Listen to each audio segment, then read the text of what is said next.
Good morning, everybody. Thank you for coming in. This is SEC310, splitting the check on compliance and security. I am Jason Chan. I'm an engineering director at Netflix, where, among other things, I'm responsible for AWS security. And we want to talk about, at Netflix, we run pretty much our entire production and corporate infrastructure out of AWS, and that includes systems, data, applications that are in scope for regulatory compliance. We want to go over our generalized approach for how we move those more sensitive workloads to AWS. So 2015 for developers, the best analogy I can think of is kind of a kid in a candy store. Right? You hear the keynotes, there's all these new services, new technologies, there's new programming languages, there's microservices and DevOps, really all completely optimized to get ideas out of your brain and into production as quickly as possible. Same year, different audiences for auditors, security teams.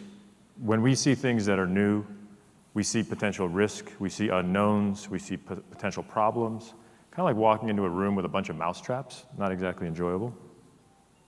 So how do we get these two seemingly divergent groups working in the same direction? That's what we'll talk about. In terms of what to expect, a few main things.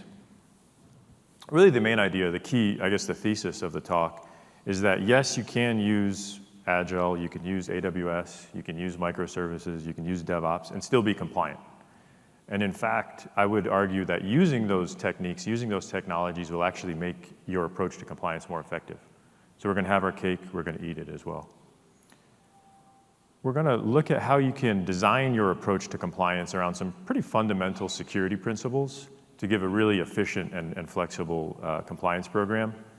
And then finally, look at real-world examples of automation and tools that help multiple audiences, not just developers, not just auditors, also security teams. And just a little note on that, I know when I go to see a talk at reInvent or elsewhere, I like to hear about how other organizations are solving problems that I also have. So to that end, I want to talk about some of the software that we've built, some that we've open sourced, some that we're yet to open source. But to me, I think the takeaway is more the principles, the patterns and practices that these tools embody, and that they're really what they grew out of versus the tool itself, because what works for Netflix doesn't necessarily work everywhere else, but hopefully there's some learnings here. Diving into the problem a little bit more, to me it's about incentives, it's about perspectives. What do companies ask developers to do? Create amazing products, create great features, do it as fast as possible. We know that speed wins, that you have to move faster than your competition. If you're a developer and you're asked to do that, you're going to want freedom to accomplish that as you see fit. You want to be able to innovate and use a technology that makes the most sense. Auditors, they also understand company mandates. They know that they need to outmaneuver the competition, but there are requirements around compliance. There are regulatory obligations that need to be met. And when we talk about audit, what that typically means is technology that's gone through audits before, right? It's been tested. It's more stable. It's more predictable. So there's a little bit of a divide there. And to me, the resolution, the force that really pulls these groups together is a shift in operational mindset that is, I would say, evolved over the last 10 years. That's really best summed up by this quote of you build it, you run it. You might hear it referred to as DevOps or other words, but this is a phrase that Werner Vogels, of course, Amazon's CTO, said in an interview about 10 years ago about when he was talking about how Amazon does engineering. Basically, if you're producing software that's going to run in production, you're going to be responsible for operating it. That's a lot different than the approach where you have an engineering team that builds features and builds product and then sends it to a separate team that deploys it and operates it. When you are actually responsible for running software, it drives vastly different behaviors in what kind of monitoring you build, what kind of tooling you build. And as it happens, what's a good thing for auditors is those same behavioral changes are exactly what auditors need. So look at some of these questions. Who do you think is asking these questions? Who cares about the answers to these kinds of questions? Well, I would say if you're an engineer that's responsible for operating something in production, you care very deeply about these because the answers speak directly to your ability to support that system. And auditors, they're not responsible for supporting the system, but if I were to summarize what technology auditors do, they really verify a system. They validate that the system does what it's intended to do. Does it protect credit cards? Does it produce accurate financial reports? These are the same kind of questions that auditors need to have answered to be able to make those conclusions. So we're going to use that kind of convergence to sort of go from this old way, the tug of war. We're going to try to make developers and auditors be best friends. Right? So sounds good. Obviously not as easy as saying that. There's some work to be done. And in terms of how we get there, I've been working in security pretty much my whole career and in some aspect of compliance for just as long. And I generally see two approaches to compliance. The first I'm going to call the checklist approach. With the checklist approach, what you do is you look at whatever regulatory requirement you have and you say, well, what are the things I need to execute to be compliant with that requirement? So say it's 50 things. And then you basically create a project plan and you go down that list. The problem with that, there's a number of problems. But one, it's not very flexible. What if that requirement changes? It's not very efficient because if you're an organization of some complexity, you probably have multiple requirements. So do you just keep adding to that list? And then there's also, to me, a human dimension there. It doesn't really get people excited to go to work to just check off a list, right? To say, oh, I'm going to do this so we can be compliant. That doesn't get people excited. An alternate approach, maybe the opposite end of that spectrum, is what I'll call an approach that's really based on these kind of design pillars and operational pillars and security pillars. What we want to do is just take a foundational, sort of fundamental approach to how we do things. And as a result of that, we will achieve compliance with any number of regulatory requirements. So that's what we're going to walk through. And I'm going to call specifically out 4 pillars. And I'm going to use a few adjectives here. Effective in that they do indeed achieve compliance. They're efficient in that they're actually more effective and efficient than older ways, more manual ways. And they're flexible in that they apply to a number of different regulatory requirements. And the pillars, and we'll go into these in some detail. First one is undifferentiated heavy lifting and shared responsibility. Second is traceability and development. The third is continuous security visibility. And then the last is compartmentalization. What we want to do is design our system, our environment, our operational processes around these pillars. And that's how we're going to go about becoming compliant. So what we'll do is we'll dive into each of these. We'll look at specific examples of some tools and processes we've built. And then we're going to map those to specific regulatory requirements to kind of give that real world grounding. And to do that, I'm going to map these to SOX and PCI, and I want to talk about this briefly. Not that anybody in the room needs to understand these or know what these acronyms even mean, but they are requirements that we have, so they are relevant. And so SOX is Sarbanes-Oxley. If you remember a company called Enron, you remember all the scandals of the late 90s, the early 2000s, the financial problems. SOX is really designed to help prevent those things. It's really designed to protect investors. And it's when a company reports its earnings, SOX is designed to make sure that those earnings are accurate and they're valid and have integrity. There's a framework, a control framework called COBIT, which stands for Control Objectives for IT. It's a pretty common framework that we'll use to describe control activities for SOX. So we're going to map back to that. PCI, payment card industry, involves credit cards. How do you protect credit cards? And there's a document called the Data Security Standard, or the DSS, that outlines all the requirements for PCI. So what we'll do is we'll talk about each pillar, we'll talk about examples, we're going to map them back specifically to SOX and PCI. So let's get started. First one we'll talk about, these two phrases here, since you're at reInvent, you're familiar with AWS, familiar with cloud, you probably heard these phrases more than once. Really, any company, when you're thinking about technology, there's a bunch of stuff that you need to do that doesn't differentiate the compute, the network, storage, whatever else. Let Amazon do that for you. Let AWS handle that. Take your scarce engineering resources and focus them on what differentiates you. So for Netflix, it's things like UI, it's video streaming, it's recommendations algorithms. Let Amazon handle the other stuff.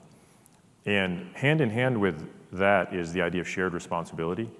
If you're operating a service in conjunction with a partner, you're relying on a partner to do some of that for you, then you each have responsibility for security, right? We have to do some stuff, AWS has to do some stuff. The key to this pillar is understanding where those divides are and really leveraging that. So to make your job easier as an engineer, as a security team. So let's look at some examples. First is vulnerability management, which is generically the process of how do you find security vulnerabilities, prioritize them, fix them. It's just a very core security process. It could be an operating system bug. It could be an application issue like cross-site scripting. Does anybody remember this logo? Heartbleed? If you work in security, I'm sure you do. This was a really nasty OpenSSL vulnerability that came out last year. And it allowed an attacker to extract pretty sensitive information from a victim, things like private SSL keys, things like memory. My general thought is if a vulnerability has a logo and a name, you should probably pay attention to it. So when Heartbleed was announced, we terminate our TLS primarily in AWS on ELBs, or elastic load balancers. So when we heard about Heartbleed, we knew that we would have to engage with AWS to see, hey, are you affected? How are we going to mitigate or remediate? AWS has a security bulletins page. They said, yep, investigating. Then they came out later and said, we've addressed everything. Everything's been updated, including ELB. The key thing here is you should notice the dates on these bulletins. The bug was announced one day, and it was fixed globally the next day. So Netflix runs our service concurrently in 3 different regions, in 3 availability zones per region. If you roughly equate that to the physical world, that's about 9 different data centers. If we were running the service ourselves, think about what that process would be. We'd have to work with the load balancer vendor to get a fix. We'd have to test the fix. We'd have to develop a rollout plan, roll it out, test it. That's all going to take resources away from your engineers, from your security team. Instead, let Amazon do it for you. I don't think anybody gets real excited about patching load balancers, right? So you probably don't get excited about patching load balancers, but I have something you do get excited about, and that's data backups, right? So same kind of thing. Data backups in the traditional world, you have a data center, you probably have some servers and some databases that you need to be backed up, and you probably use tapes or you use disk to disk, something like that. Based on your disaster recovery requirements, you may also send those media to a separate location, another data center you own, or you might use a media storage provider. So a lot of physical logistics involved there, a lot of handling physical things and sending it back and forth to back it up, to restore. But it does provide you some isolation. So if you have a problem in one data center, you can still recover, right? So that's a good thing. So how would we do that in the cloud, in AWS? We have 3 primary data stores that we need to back up in Amazon: EBS, Cassandra, which is a NoSQL database, and then relational databases, which are primarily on RDS. So we just use a generic solution. We just use S3 as our backup spot. Based on criticality requirements, we may back up to another region. We may back up to another account to provide some segmentation. And then for business continuity, for disaster recovery, we actually use a non-AWS cloud storage provider. So this same kind of solution, it provides us, we can have regional problems, we can have geographic problems and still survive that, and we can actually even have cloud provider problems and still survive that. So no media here. AWS is handling all interactions with physical media. It's just development, it's just programming and moving bits around. So let's map that to these controls. PCI tells us install patches to protect against security vulnerabilities. We saw that example in the Heartbleed and vulnerability management. With shared responsibility and undifferentiated heavy lifting, we have much fewer things that we need to patch for security issues. And we're going to let Amazon handle the bulk of that. Both COBIT and PCI talk about securing physical media.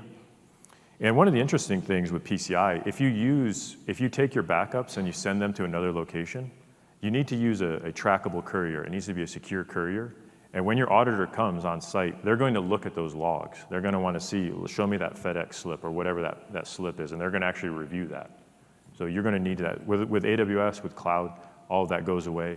It's easier for auditors to handle things. It's easier for engineers because you're not producing all that evidence. The next pillar I want to talk about is traceability and development. And we talked a bit in the intro about how you build it, you run it is really converging the requirements for auditors and developers. So you see these things here, right? Reviewing changes, tracking changes. These are generally good things to do. And if you get called at 4 in the morning to troubleshoot something, you really want access to this data, right? If you're an auditor and you're evaluating, you're doing your audit, you need this evidence. Show me those reviews. Show me how that was tested. Show me who approved that deployment.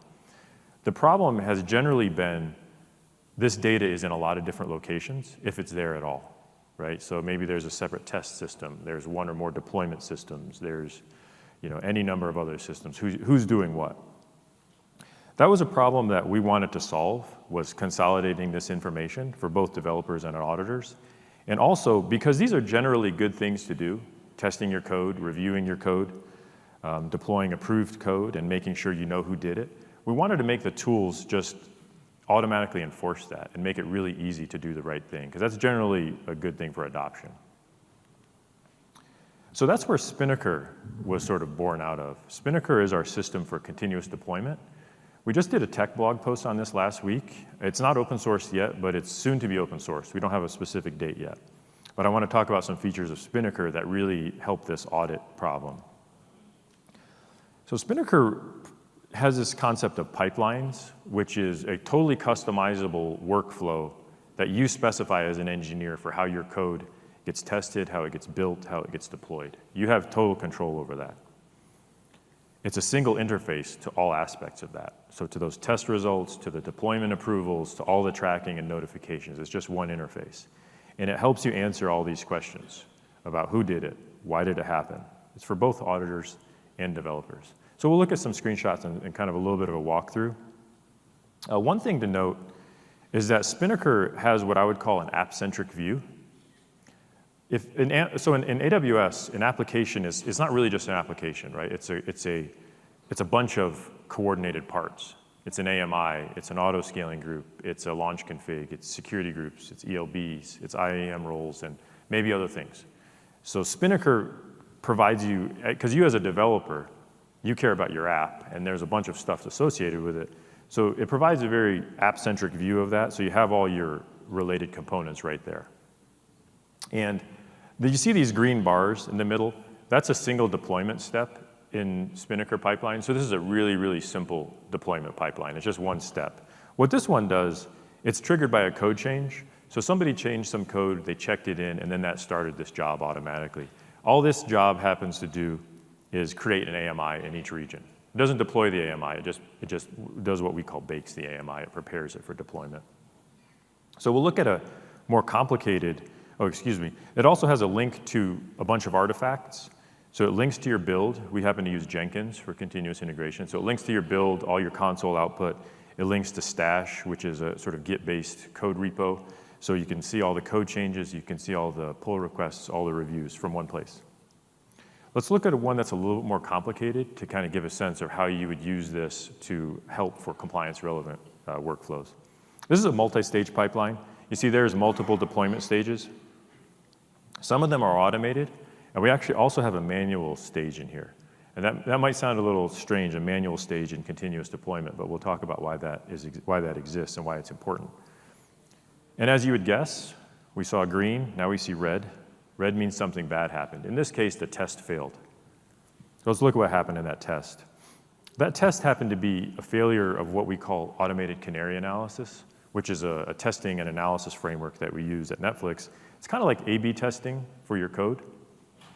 You can imagine maybe your app takes, say, 20 instances to serve production traffic, and now you have a new version, you want to see how that's going to do. You push one canary, it's going to take a fraction of the traffic, and then the automated Canary analysis looks at how that's performing, it runs tests, it analyzes metrics to see how well is this performing against what exists there now. We'll see what happened here is that you actually failed. So the testing failed in 2 regions. It actually passed in 1 region.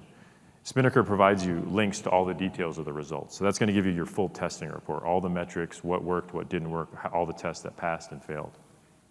And there's the result. It just says this overall Canary result score is less than the success criteria. So if you wanted to, you could create a deployment pipeline that if your automated Canary analysis, say, scored 95, just go ahead and push it to production. There's no real reason to involve a person because you've done all the analysis you need to do. You're making a good decision. But Spinnaker does allow you to do optionally manual approvals. And this is pretty important when you talk about compliance, because even if all your tests passed, sometimes you just want somebody to give a thumbs up, right? And if I were to say, go ahead and approve this, deploy it, Spinnaker would capture my name, would capture when it happened, so that now when somebody's troubleshooting something, they know, oh, Jason's the one who did that. But also, when it's time for the audit and the auditor wants to see evidence of deployment approvals, they're also going to have that data. Single tool for multiple audiences. What you can also do in Spinnaker is restrict based on deployment windows. So what we found is that it's generally not good to deploy code right during your peak traffic time. Pretty good practice.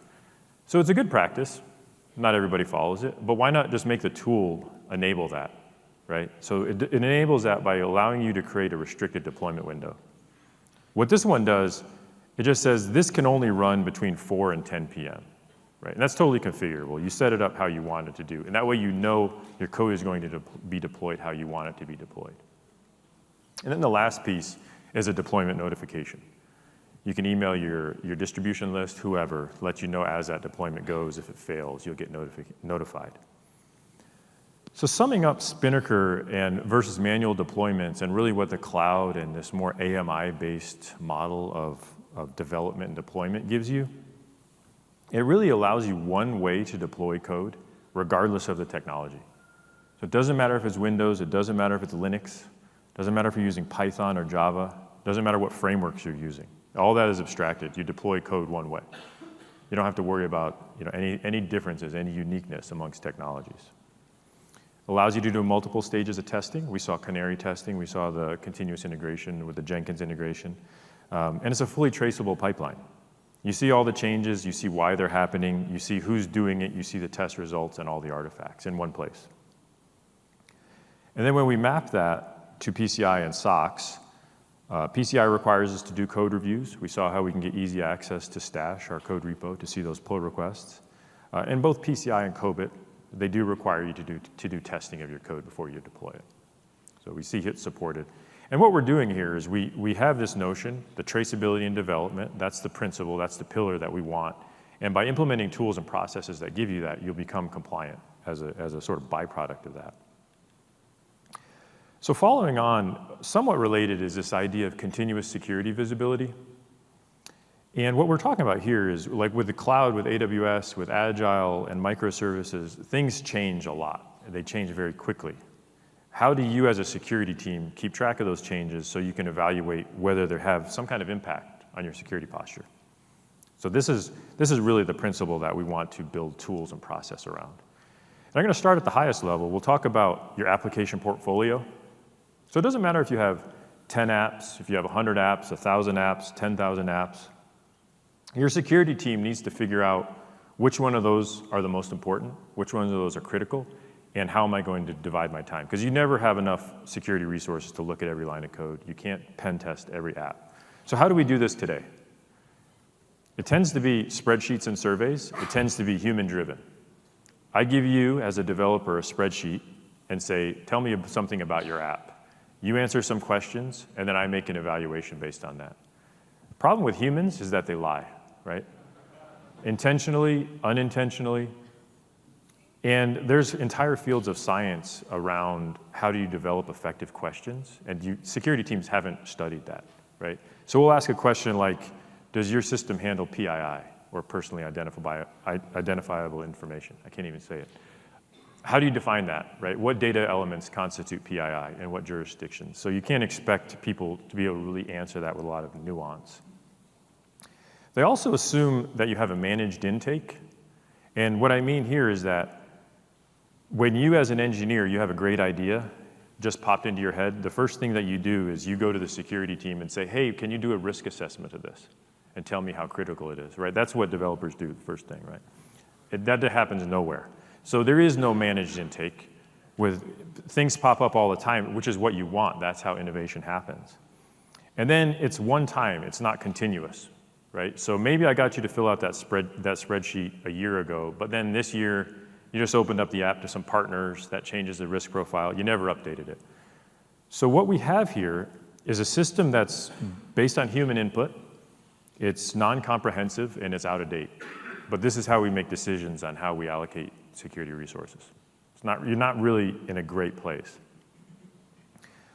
So this tweet popped up a couple weeks ago, so I kind of added it to the slides fairly late because I think it captures what we tried to do.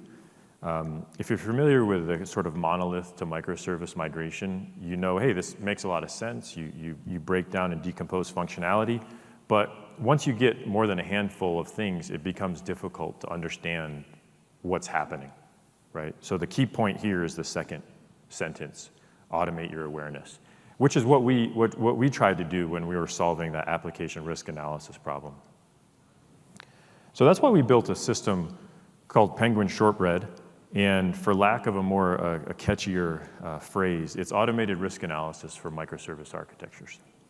What Penguin Shortbread does is analyze how things talk to each other.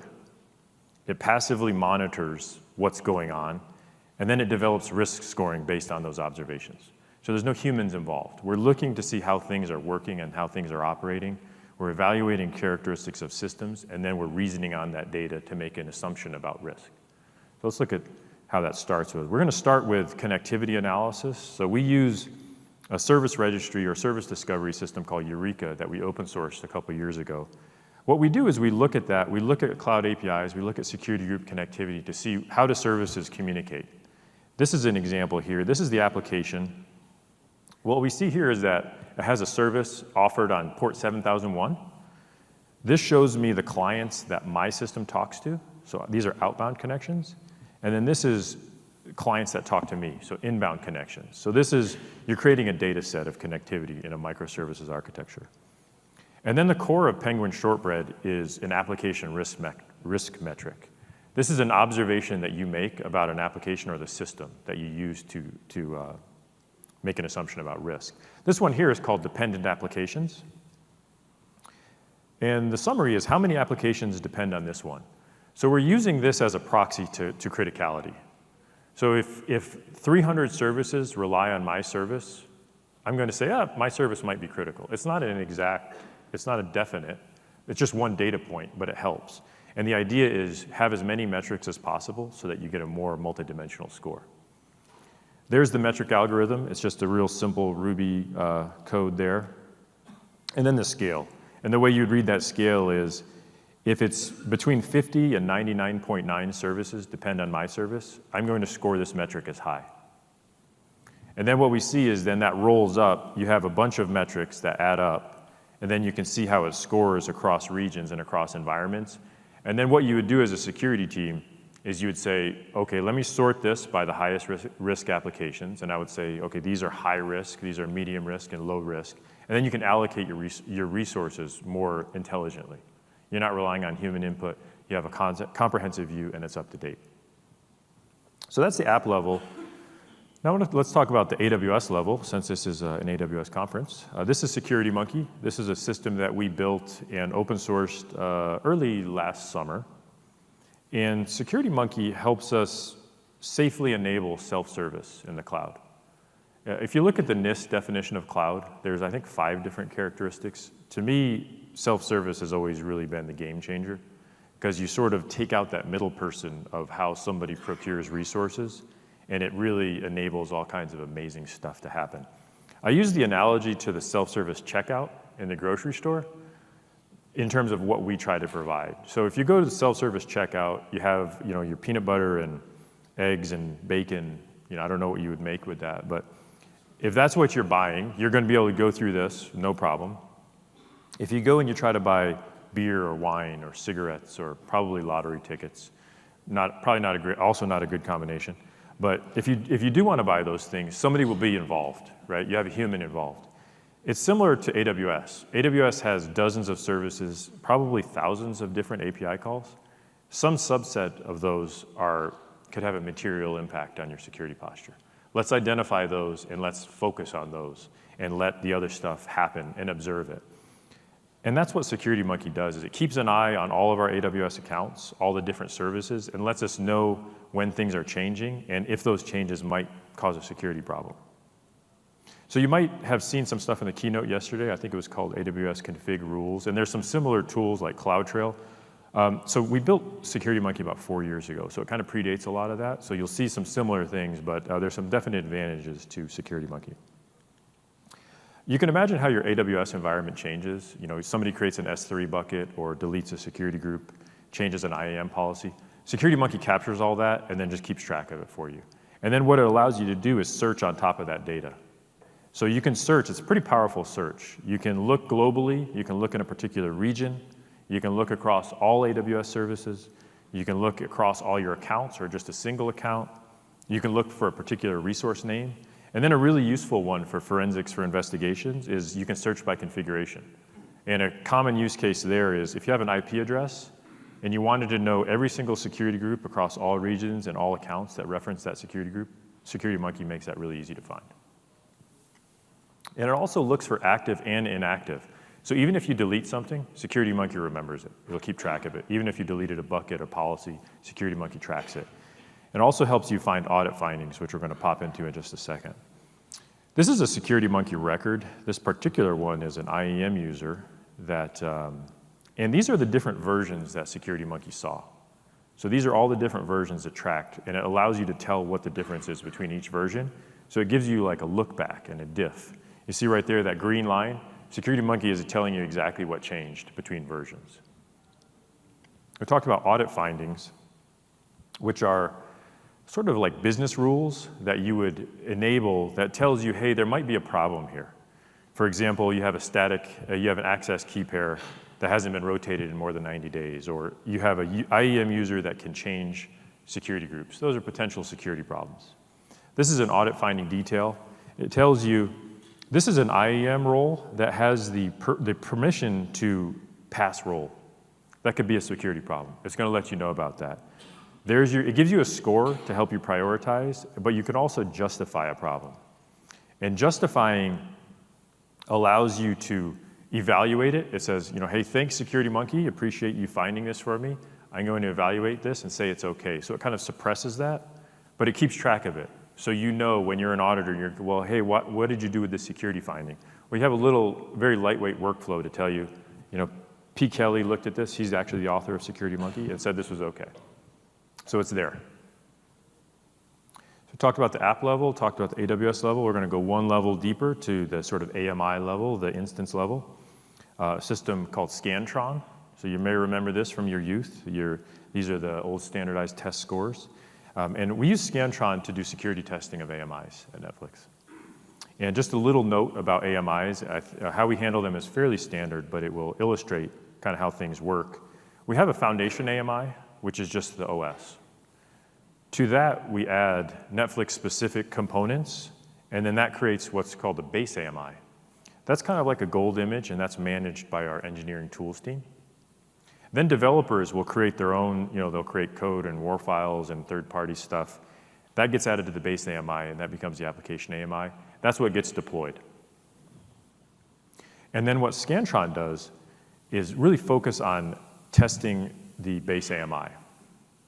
And because the engineering tools team, they manage the base AMI like other software projects, so it has build jobs. What we do is we just watch their build, we watch their code so that if something changes, we'll then kick off our process. This is kind of what it looks like. Scantron notices a change in the base AMI. It will then launch an instance of that base AMI and then execute security tests against it. It will store those results, and then as needed, it will notify. So a fairly simple process, but a lot of automation.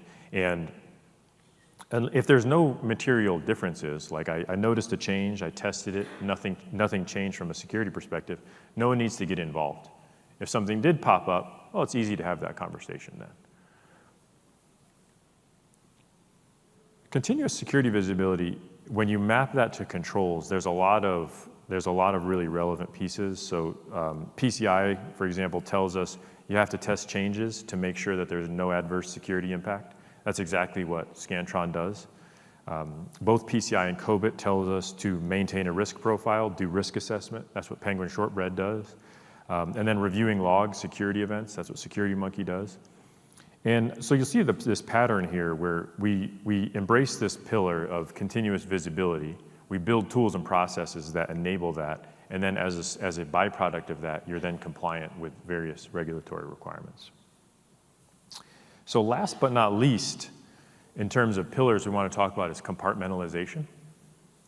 And compartmentalization has a couple of relevant dimensions. The first one is resilience. So you may have heard the phrase limit the blast radius. You may have heard an analogy to things like bulkheads, which are internal walls in ships so that they control how much water comes in so you don't sink, right? Resilience and compartmentalization is about controlling how bad something can get. The other dimension to compartmentalization that's important for us is confidentiality. So you'll hear phrases like need to know, you'll hear phrases like least privilege. The idea is if you have a secret, the fewer people I tell that secret, then the less chance something's going to go wrong, right? That's compartmentalization for security and confidentiality. And if you're familiar with AWS, there's really lots of different ways you can implement compartmentalization and segregation. You can kind of think of these as sort of the compartmentalization primitives.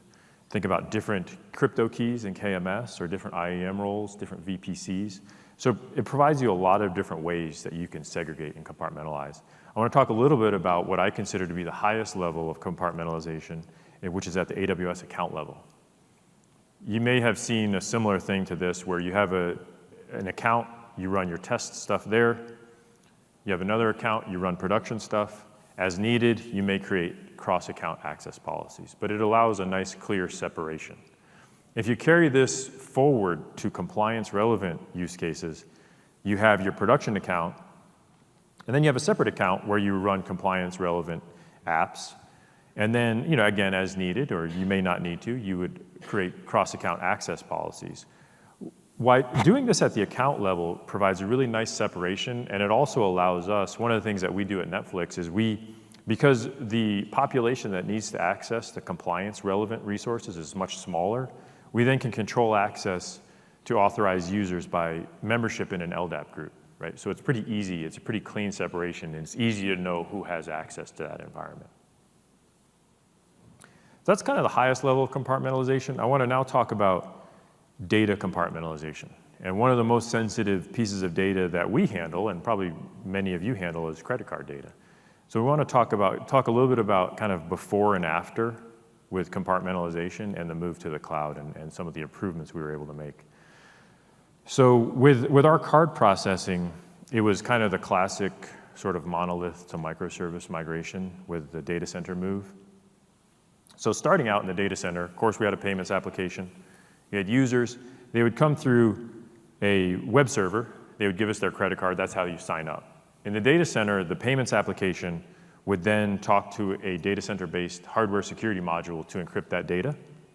And then the payments app would store that in the card database. So a pretty standard approach. And you would see here you have the subscriber's name with their encrypted credit card data. Payments app also talks to payment processors. It talks to other systems like fraud systems, analytics, tax. And when we think about why is moving from monolith to microservice beneficial, I think we understand the benefits at the sort of business level, at the agility, velocity level. Security-wise, monoliths are bad because of the idea of attack surface. Attack surface is kind of the rough amount of things that an attacker could go after. The more attack surface you have, the more things that could go bad. And then the harder it is for a security team or an auditor to verify that things are working as expected. What we see here in this monolithic data center-based model is that there's a lot of functionality embedded here, and there's a lot of access to sensitive data. We're storing the username, we're storing personal data alongside that credit card data. So lots of stuff to attack, lots of functionality, harder to verify what's happening. So let's talk about how moving to AWS and a different architecture made that a more secure and easier environment to audit and secure, as well as develop against. And we also introduced something that's called tokenization, which is a pretty standardized way of protecting secret data, where you take a non-sensitive surrogate value, and then you use that to represent your sensitive data, in this case, your credit card, and we'll look at how that works.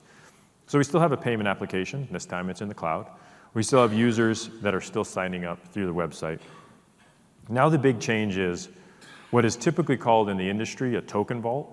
This is where the tokenization happens. This is where you store your sensitive data. So now there's the idea of a token vault, and this is generally available in a lot of commercial solutions. We built something internally leveraging Cloud HSM, and what happens here is that the payment app talks to the token service, which via a crypto proxy encrypts that data and stores it, generates the token. Now what gets stored, instead of the user to the credit card, you now have a mapping of this token to the encrypted credit card number. The payment app talks to the payments database, and that's where you store the username to token mapping. So this is a pretty kind of standardized way of implementing internal tokenization. You may also heard of card scheme tokenization, where like Visa or MasterCard will handle that for you. This is a kind of a standard approach to internal tokenization. And what you've done here is you've really compartmentalized where the sensitive data is and who has access. In this kind of architecture, it's much easier to control who can do what and who has access to the most sensitive data. So here, the token database is not generally exposed, right? You're limiting what can happen here. So we talked about compartmentalization at the account level. This is at the data level. And then last, we want to talk about compartmentalizing access. In AWS, I think the real compelling concept behind AWS is when you start combining services. So you have your app, it's running on EC2, it's talking to SNS, it's talking to S3, you're talking to Dynamo, you're sending email with SES. That's where the magic happens. Unfortunately, what sometimes happens is that developers say, hey, I want to experiment with whatever, the 10 new AWS services that just got announced this week. And they're like, I don't really know what privileges I want, so just go ahead and give me one of these kinds of policies. So if you're familiar with IAM, that basically says you're giving the user the permissions to do whatever they want. Problematic, right? That kind of gets back to the old tug of war. Developer says, hey, I want to do that, and the auditor, security guys are grumpy. So to handle this problem of excessive access, we are building a system that we call Repoman. If you know what a Repoman is, it's generally used in the automotive world. If you don't pay your car payment, the Repoman's going to come and he's going to repossess your car. You no longer have that car. The AWS Repoman is going to take a look at what permissions you have, and whatever you don't use, it's going to take away. So we're going to repossess your permissions. The way it does that is with a very IAM-focused view of CloudTrail. So here's Repoman UI. You see, we're not UI engineers, we're security people. You see here we have our IAM roles. This is the total number of CloudTrail API calls. This is the number of errors we've seen. This is the number of access denied that we've seen. So it's a very IAM-centric view of what you see in CloudTrail. So CloudTrail has a lot of data in it, but a lot of times you want to summarize it and be able to action on it. Repoman, really what it does is it stores your current policies. It knows what you currently have access to. It knows what you're actually doing in CloudTrail. Here's a summary of all the API calls you're making, the counts, the errors. And then it generates a proposed policy with a pretty simple algorithm that you can probably figure out. It says, what are you allowed to do versus what do you actually do? Whatever that delta is, we call removable. We can take that away safely. And then your new policy is the old policy minus the removable. Now what you have is a policy that only includes the rights that you actually use, right? So you should be happy as an engineer because your app is still working. And then auditors and security teams are happy because you've implemented this idea of least privilege. Repoman use cases, lots of good use cases. You can find unused roles. You can imagine looking in here, well, what if you had an IAM role that has 0 API calls? Oh, it's probably not used. No one needs it anymore, so go ahead and get rid of it. You can investigate errors like throttling. You can investigate access issues, and then, of course, prune those excessive privileges. So let's map all those back to PCI and SOX. It's kind of funny because people look at PCI as this very stodgy, old requirement. But if you look at PCI 2.2, PCI has been telling us to do this for a long time, implement one primary function per server. So it's kind of like PCI has been recommending a microservices architecture before microservices existed. It also tells you to separate your dev and test environment. That's what that account level segregation does. Limit access. That's what Repoman helps us with. That's what account segregation helps us with. So you'll see what we did was we embrace this idea of compartmentalization, right? That's just a good security principle. It's a good operational and design principle. And then that's how we build systems, and we build architectures and tools. And then as a result of that, you're able to meet a number of different regulatory requirements. So just wrapping up, I know we covered a lot of stuff there. Talked about this pillar-based approach, getting us to this sort of best friend mentality. Takeaway-wise, my recommendations would really be limit your investments in very narrow approaches to regulatory requirements, because I think you end up regretting that kind of investment. Instead, take a look at really just core design principles, core security principles, and build around that, and then get compliance as a result. And then finally, as you're migrating this stuff, as you're engineering new sensitive workloads, think about tools and techniques that will benefit everybody, right? So how would your auditor be able to use that tool? How would your security team be able to use that tool? If you're a security team, how would those other audiences use that? So finally, remember to complete evaluations. So Netflix has a booth in the expo floor. I'm going to be there for the next couple of hours. If anybody wants to chat more or has questions, I'll be happy to sync up with you there. Thank you.